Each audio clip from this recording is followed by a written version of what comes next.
How is it going, guys? Drew Peacock here, back with another video, and today is the big day. As you can see, we have the ZR1 disassembled, and that can only mean one thing. It's time for some more power, baby. As you can see, I have completely removed the supercharger. We have the lid right here still attached, have it covered up, and here is the blower with the new Lingenfelter 2.6-inch pulley. And let me just say, this has been probably the most annoying install I might have ever done. Literally taking the blower off, easy, piece of cake. Lingenfelter's instructions, great. Their instructions start to fail once we get to the install part. Their instructions specifically say if you are smaller than 2.55 inches for your new pulley, you will have to grind away part of your snout. Well, 2.6 is bigger than 2.55, and yet it made contact and actually damaged my bearings inside the snout. Luckily, I took it to Omni Motorsports and we were able to swap it out and get it all nice and smooth now. But dude, this has been probably the worst install I've ever done. Like, it is such a headache, and the headache doesn't end there. This is a press-on style pulley. What that means is exactly what it says. You press it on, and that's it. That's how it goes on. You press it on. Lingenfelter wants you to drill through the pulley and through the shaft and put a pin in there and then peen it so that way it stays. Well, the shaft that GM used must have been fucking vibranium, because I went out and bought a carbide bit. I went out and bought a hardened bit from Milwaukee. I went out and just, like, I've been to the hardware store like 3 times today, and nothing is making a dent in that material. Like, okay, we might have made a little bit of a dent, but not enough to go all the way through. So what I ended up doing is actually going as deep as I could, and I filled the hole with epoxy. Now, hopefully this hardens. It is actually getting pretty hard right now. And the epoxy will be a secondary backup to the actual press on. I know people have pressed these on and not pinned them before, and it's been fine. And I'm hoping that that's the case for this one. But anyways, that is installed. I am now in the process of reassembling everything. But while we're here, we're gonna change one more thing, and that is our fuel injectors. We want to be able to run full E85 with this pulley, and we need a good fuel injector to do that. So let me show you guys what we have. These are the Fuel Injector Clinic 1300cc injectors, and these are going to give us enough fuel for well over 1,000 horsepower if I ever wanted to do so.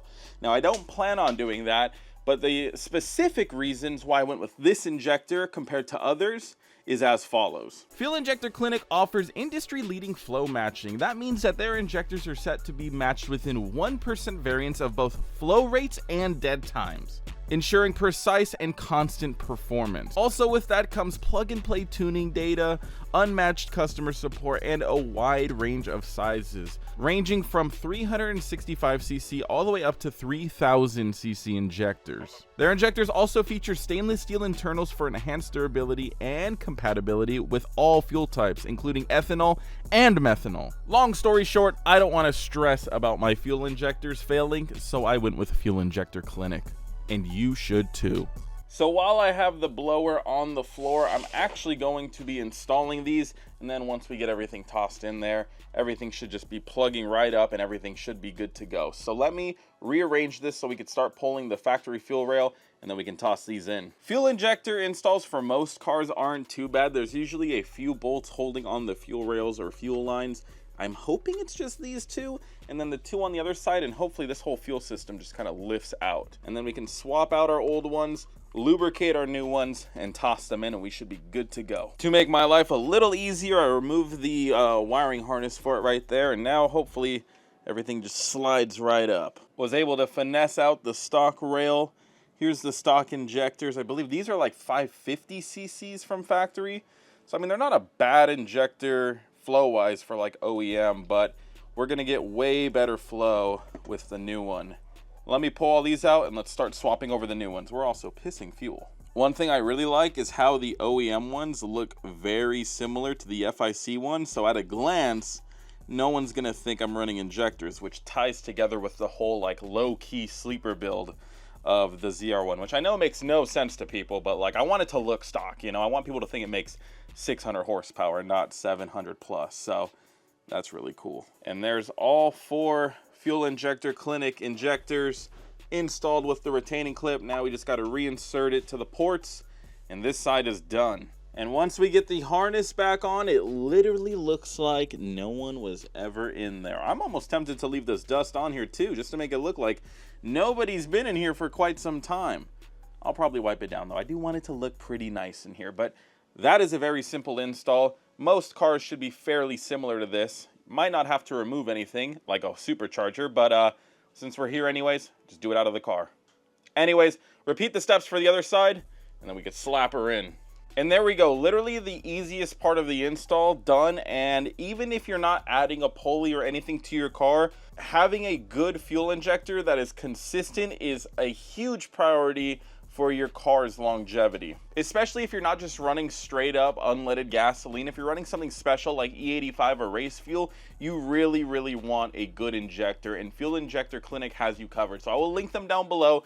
Make sure to pick some up for your car, and you'll have peace of mind knowing your fuel system is safe. At least that component. Anyways, now we can throw the blower back in the car. All right, so the blower itself is back in. We just have the lid to install. I just wiped everything down really quick just to make sure. I was also checking if these are OEM bricks or not. They actually are, and these are notorious for failing. So in the near future, we're gonna be upgrading these. Luckily, pulling off the lid compared to pulling off the whole blower, this is a lot easier. So let me go ahead and get this tossed on. We also have a nice thunderstorm going on right now, so it's really peaceful with this open. But yeah, let me go ahead and get this lid tossed back on, and we're just about done. Well, not really, but you get what I'm saying. It'll look like a ZR1 again, you know? All right, so I got busy installing the rest of everything.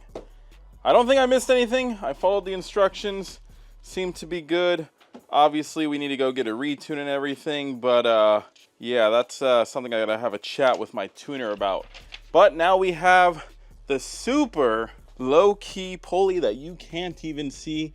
And like I said before, I blacked out the text on it, so it literally looks like a stock pulley, and the injectors, which are obviously tucked under there. I'm gonna pull out a spark plug and see what we have. I have no idea when the last time these spark plugs were changed, so we're gonna look at them. I'm gonna ask my tuner if we want a different one, either to go colder a step or a different gap. So I'm gonna pull that out, contact him, and hopefully we can dyno tonight or tomorrow. A solid 2 days in the garage working by myself, fighting with the Lingenfelter kit. Honestly, if I just had injectors to do, would have been done in an afternoon. But doing everything else, solid 2 days. Stuff never goes as planned. That's just the way it goes. Anyways, like I said, everything is back together. So let me pull that spark plug and let's see when we can go to dyno. All right, it's a new day and another car part unexpectedly arrived today, which is, I think, the universe's way of trying to heal me, because yesterday was a massive headache with that Lingenfelter kit. I also do have the spark plugs today. I already gapped them, so I'll be doing that at some point. Point is, we had a bad day yesterday. This box is gonna make up for it. So let's open up the box. Go ahead and slice her on open. And then I gotta do spark plugs. And I mean, honestly, this is gonna be quite the transformation with everything we've done, plus this right here, which I didn't expect to make it in time, but I am very pleased that it did.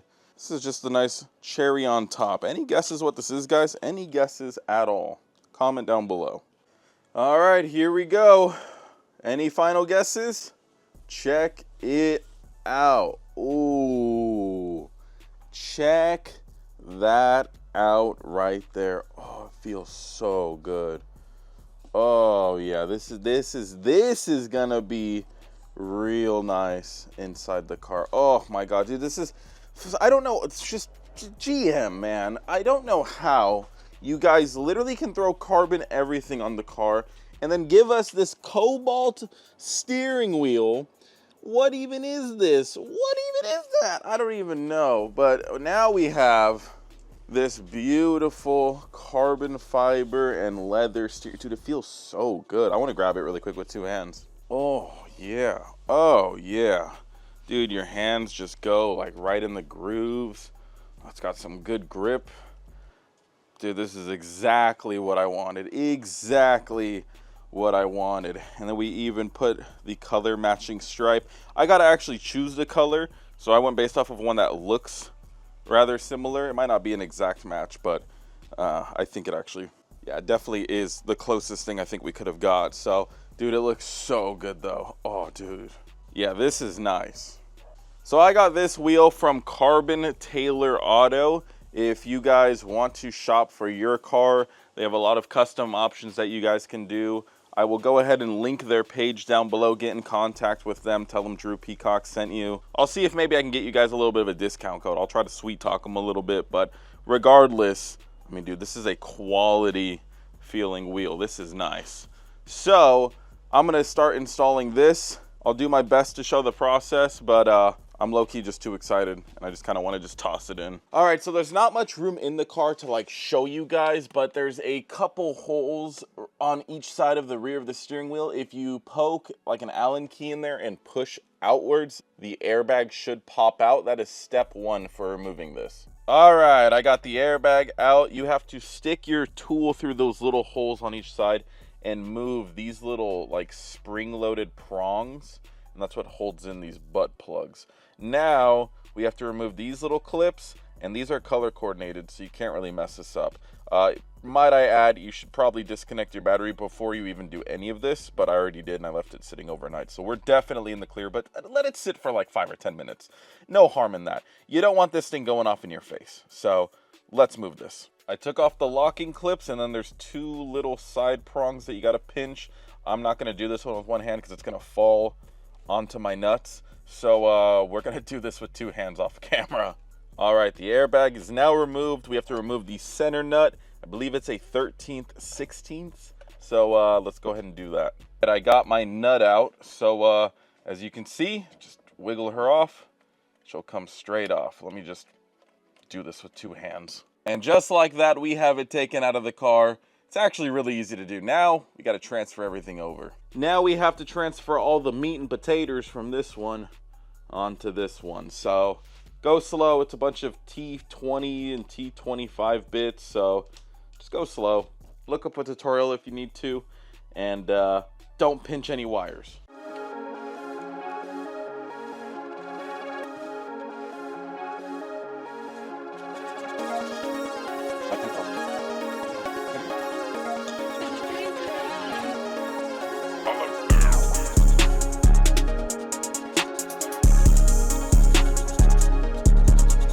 So here's the 2 wheels side by side. As you can see, their internals look like they're both just made out of the same materials. This one's just cleaner.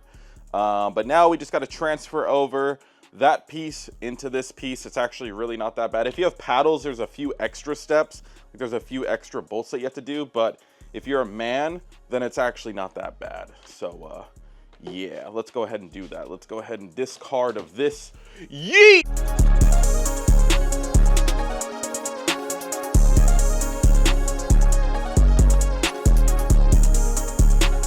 And just like that, our new steering wheel is ready for install. Honestly, way easier than I thought it was gonna be.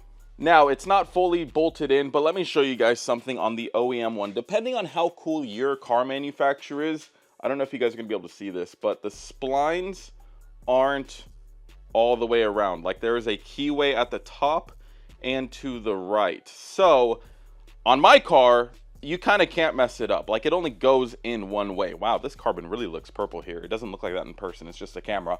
That being said, if yours has splines and it's even all the way around, really make sure your wheel is straight before you put it on, or else you're gonna have to pull everything back off to do this one step. So yeah, luckily GM is gangster like that. We don't have to worry. So let me torque everything up and we're good to go. And check it out, guys. Just like that, we now have a carbon steering wheel. Dude, it looks so much better. No more Cobalt SS steering wheel. Dude, it looks so good. I can't wait to drive on this thing.